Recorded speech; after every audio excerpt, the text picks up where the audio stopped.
ओम श्री सद्गुरवे नमः। हमारे जीवन में अन्न का क्या महत्व है, इसकी चर्चा करते हुए अपने एक प्रवचन में सद्गुरु महाराज महर्षि में ही परमहंस जी महाराज कहते हैं, सब कोई रुपए का मूल्य जाने, पैसे का मूल्य जाने और नोट का मूल्य जाने। हीरा मोती जवाहर अस्त्र शस्त्र बहुत हों और अन्न नहीं हो तो आपकी क्या गति हो। पानीपत की तीसरी लड़ाई में खाने के बिना मरहठे के मराठों के लगभग 1 लाख आदमी मर गए। उपनिषद में एक कथा आई है जिसमें लिखा है कि एक ऋषि कुमार को अपनी विद्या का बहुत घमंड था।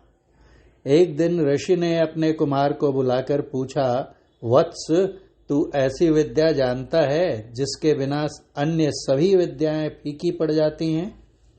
पुत्र ने कहा, जी नहीं। पिता ने कहा, तो जा, 1 सप्ताह पर्यंत तू उपवास कर मेरे पास आ, फिर मैं तुझको वह विद्या सिखाऊंगा। ऋषि आज्ञा पाकर कुमार सप्ताह पर्यंत उपवास कर पिता के निकट उपस्थित हुआ। ऋषि ने कहा, पुत्र, अमुक वेद की अमुक ऋचा की व्याख्या करके मुझे सुनाओ। पुत्र ने उत्तर दिया, पिताजी, अभी मैं भूख से पीड़ित हूँ। अन्न के बिना मैं बहुत कमजोरी मालूम कर रहा हूँ। उक्ति नहीं आ रही है, बोलने में असमर्थ हूँ, जीवन धारण करना कठिन हो रहा है, कोई भी ऋचा अभी सूझ नहीं रही है। पिता ने कहा, अच्छा तो जाओ, भोजन कर स्वस्थ हो मेरे पास आओ। ऋषिपुत्र ने वैसा ही किया। भोजन कर स्वस्थ हो पिता के सम्मुख उपस्थित हुआ। पिता ने पूर्व कथित वेद की उसी ऋचा की व्याख्या पुनः पूछी। कुमार ने बहुत ही सुंदर ढंग से उसकी व्याख्या की। पश्चात कुमार ने ऋषि से प्रार्थना की, पिताजी, आपने जिस विद्या के लिए मुझसे कहा था वह सिखलाइए। ऋषि ने कहा, पुत्र, वह है अन्न ब्रह्म।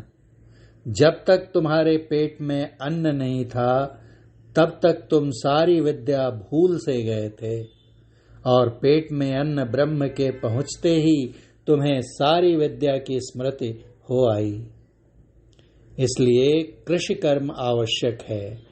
हमारे यहाँ कहा जाता है, उत्तम खेती मध्यम बान। वेद में उपदेश आया है कि तुम संसार में अच्छे प्रकार रहो, गाय की सेवा माता की सेवा की तरह करो।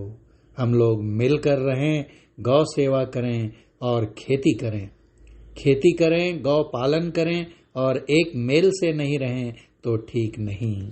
श्री सद्गुरु महाराज की जय।